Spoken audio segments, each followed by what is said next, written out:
Assalamualaikum warahmatullahi wabarakatuh. Innal hamdalillah nahmaduhu wa nasta'inuhu wa nastaghfiruhu wa na'udzu billahi min shururi anfusina wa min sayyiati a'malina. Man yahdihillahu fala mudilla lahu wa man yudlil fala hadiya lahu. Asyhadu an la ilaha illallah wa asyhadu anna Muhammadar Rasulullah. Sahabat Irkabamah yang dirahmati oleh Allah Subhanahu wa taala, izinkan saya menyampaikan ceramah singkat tentang ikhlas yang menjadi syarat diterimanya amal oleh Allah Subhanahu wa taala. Apalagi di bulan Ramadan saat ini. Umat Islam dituntun oleh Allah Subhanahu wa taala dan Nabi Muhammad sallallahu alaihi wasallam untuk senantiasa memperbanyak perbuatan baik. Tentu sikap baik ini harus termasuk dalam pandangan Allah Subhanahu wa taala, bukan hanya pada pandangan manusia saja. Jika dipelajari secara mendalam, semua ayat dalam Al-Quran dan tuntunan Nabi Muhammad SAW dalam sunnah-sunnahnya adalah berisi kebaikan. Di dalam Al-Quran, dalam salah satu ayat Al-Quran, Allah Subhanahu wa taala telah dengan jelas memerintahkan umat Islam untuk berbuat baik.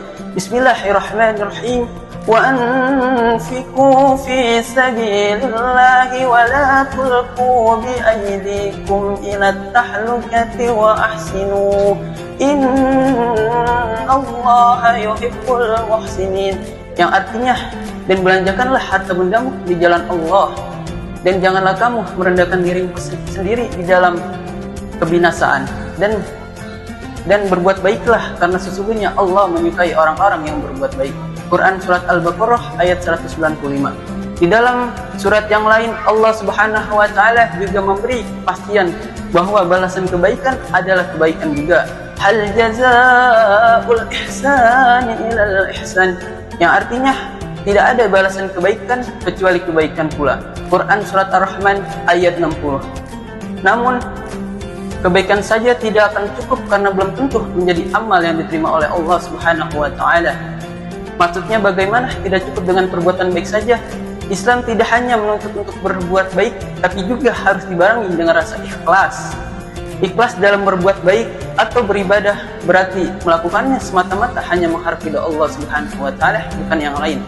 Orang-orang yang ikhlas tidak mengharapkan pujian dari manusia dan tidak riyah karena sudah merasa cukup amal perbuatannya hanya untuk Allah Subhanahu wa taala.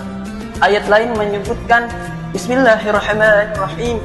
Qul amara rabbi bil qist wa aqimu wujuhakum inda kulli masjidin wad'uuhu mukhlishina lahuddin kama badakum ta'udun. Yang artinya, katakanlah Tuhanku menyuruh menjalankan keadilan, dan katakanlah luruskanlah mukamu di setiap sembahyang, dan sembahlah Allah dengan mengikhlaskan ketaatanmu kepadanya sebagaimana Dia telah menciptakan kamu pada permulaan. Demikian pula lah kamu akan kembali kepadanya. Quran surat Al-A'raf ayat 29. Dalam ayat-ayat tersebut umat Islam mendapat perintah untuk melakukan semua perbuatan baik dengan ikhlas. Demikian ceramah singkat tentang ikhlas yang saya sampaikan. Terima kasih atas perhatiannya. Wabillahi taufiq wal hidayah. Wassalamualaikum warahmatullahi wabarakatuh.